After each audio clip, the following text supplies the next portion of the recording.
జూబ్లీస్ ఇలా ఎలక్షన్ వచ్చిందని అడుగుతున్నాం, దింపి అడుగుతలేం కదా. ఎవరిని అడగట్లా. గోపీనాథ్ గారు అకాల మరణం చెందిన పాపం, ఆయన స్వర్గీస్తులైనారు, ఆత్మకు శాంతి కలగాలి, అది వేరే. ఆయనతో నేను సంబంధాలు అట్టేం లేదు. నేను పార్లమెంట్లో ఉంటే ఆయన ఉండే కదా, ఉన్నారు కదా ఆయన. నాకు మాకు మీ పార్లమెంట్ నియోజకవర్గంలోనే ఉన్నది. మొన్ననే జూబ్లీస్ క్లబ్లో మెంబర్షిప్ తీసుకో అన్నా అని చెప్పి ఆయననే తీసుకొని నాకు ఇచ్చి పంపించాడు. మళ్ళీ అది ఏం అభిమానం, మెంబర్షిప్ మా పిఏని అడగండి, ఫోటోలు గీటులు తెప్పించుకొని ఆయన్నే ఇచ్చిండు. అన్న ఏంది ఇలా క్లబ్లో ఉండాలి మీరని. అంటే నేను చెప్తున్నా, రాజకీయం వేరు, ఫ్రెండ్షిప్ వేరు. ఎలక్షన్ అప్పుడు రాజకీయం నా పార్టీ నేనంటారు, ఆయన పార్టీ ఆయన జిందా. మీకు ఎవరన్నా ఆలోచనతో మీరు నాకు కావాలని చెప్పి గట్టిగా పట్టుబడుతున్నారా, లేకపోతే నేను రైస్లో ఉన్నాను అని చెప్పి చెప్పుకోవడానికి మీరు కాంగ్రెస్ అధిష్టానం ముందు మాట్లాడుతున్నారా? ఆ ప్రాంతంలో మీరు పోయి అడగండి.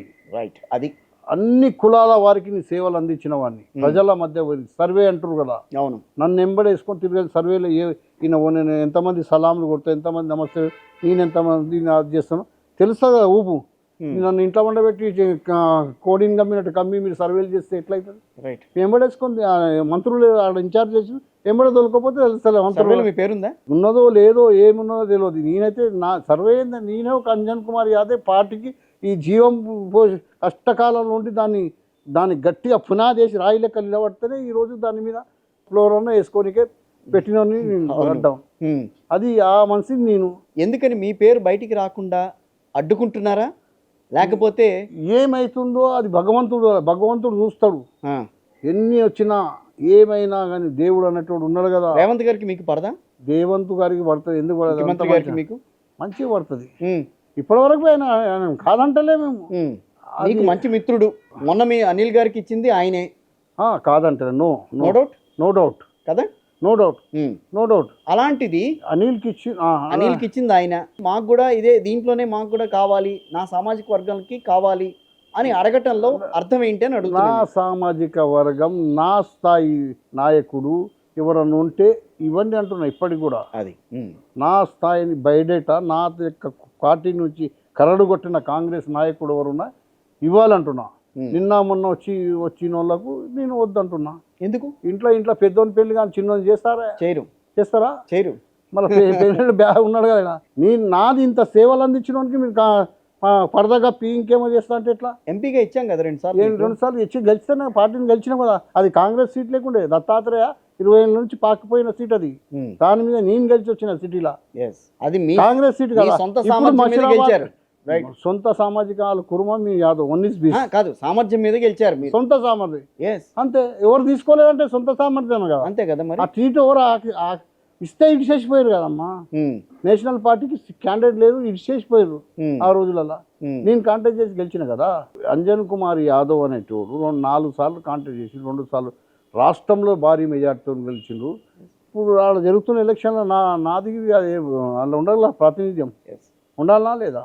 మీరు ప్రాతినిధ్యం కావాలని కోరుకుంటున్నారా, కాంగ్రెస్ పార్టీ అక్కడ ఉండాలని కోరుకుంటున్నారా? అంటే ఏం చెప్తారు? కాంగ్రెస్ పార్టీ ఉండాలంటే అంజన్ కుమార్ ప్రాతినిధ్యం ఉండాలి. మిగతా వాళ్ళు ఉన్నారు కదా మంది కాంగ్రెస్ పార్టీకి అధికారమైన కాంగ్రెస్ వాళ్ళు ఎవరు లేరు. ఉన్నది ఎవరు లేరు. 4 సార్లు గెలిచినోడు స్థానికేతరుడు ఎట్లయితాడు? వాడి ప్రజలు ఓటేస్తే గెలిచిన కదా, యాక్సెప్ట్ చేసి ఓటేసారు కదా. 4 సార్లు వేసారు కదా. ఎంఐఎం లేకున్నప్పుడు వేసారు, ఎంఐఎం ఉన్నప్పుడు వేసారు, బీజేపీ రామ మందిరం ఫ్లోటింగ్ లో కూడా వేసారు.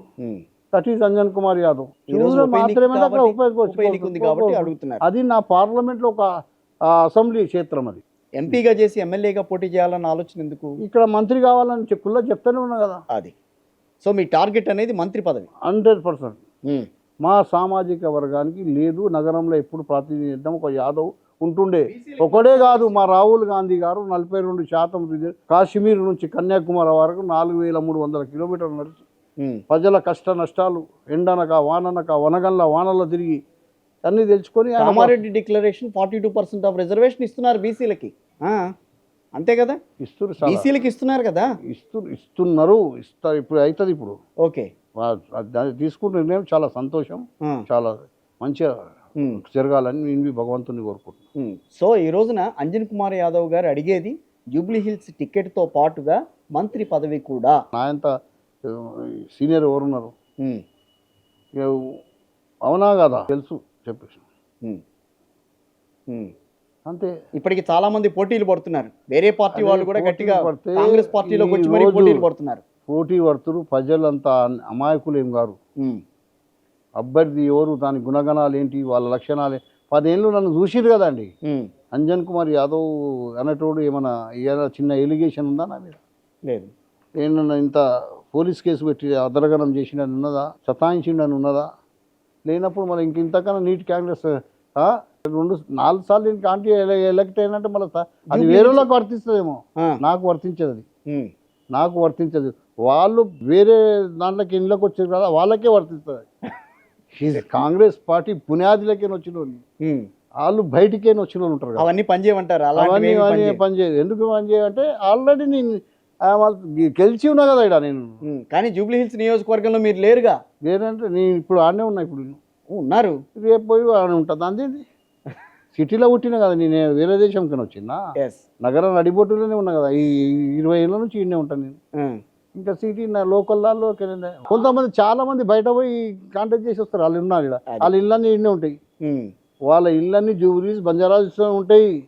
వాళ్ళు పోయి ఏడో గెలిచి వస్తే ఈయన ఉంటారు. మళ్ళా నేను ఈయనే ఉంటా, ఈయనే ఓడిపోతా, ఈయనే గెలుస్తా. గెలిచినప్పుడు ఈయనే ఉంటా, ఓడిపోయినప్పుడు ఈయనే ఉంటా. లోకల్ వాటి ఏంది అన్నట్టు. మరి అంతే అవసరమని అజారుద్దీన్ అవసరం అంటే ఆయన తీసుకుపోయి ఎమ్మెల్సీసీ పక్కకు పెట్టిరు ఎందుకు మరి? ఎందుకు ఇవ్వాల్సి వచ్చింది? ఒక మాట అంటున్నా, మీకు అడుగుతున్నా నేను. కరెక్టే. అందుకోసం నీ జూబ్లీస్ అంటే కాలేదు పాపం, ఆయన బతుకున్నప్పుడు అడుగుతున్నామా? ఆడ ఎలక్షన్ వస్తున్నందుకు అడుగుతున్నాము. జూబ్లీస్ 4-5 ఖాళీ ఉంటే అదే అడుగుతున్నానో లేదో అప్పుడు అని అడగాలి. అదే ఎందుకు అడుగుతున్నావు అని. 3 ఖాళీనే ఏరే కదా, అదే ఎందుకు అడుగుతున్నా అప్పుడు అనాలి. అది ఖాళీ ఉంది కనుక అది అడుగుతున్నాం. బై ఎలక్షన్ వస్తుంది కనుక అక్కడ అడుగుతున్నాం. అది సో గట్టిగానే మీరు డిమాండ్ చేస్తున్నారు, నాకే ఇవ్వాలి ఈ సీటు అని చెప్పి. గట్టిగానే డిమాండ్ చేస్తున్నాం. ఇవ్వకపోతే సంకోచం క్వశ్చనే రావద్దు.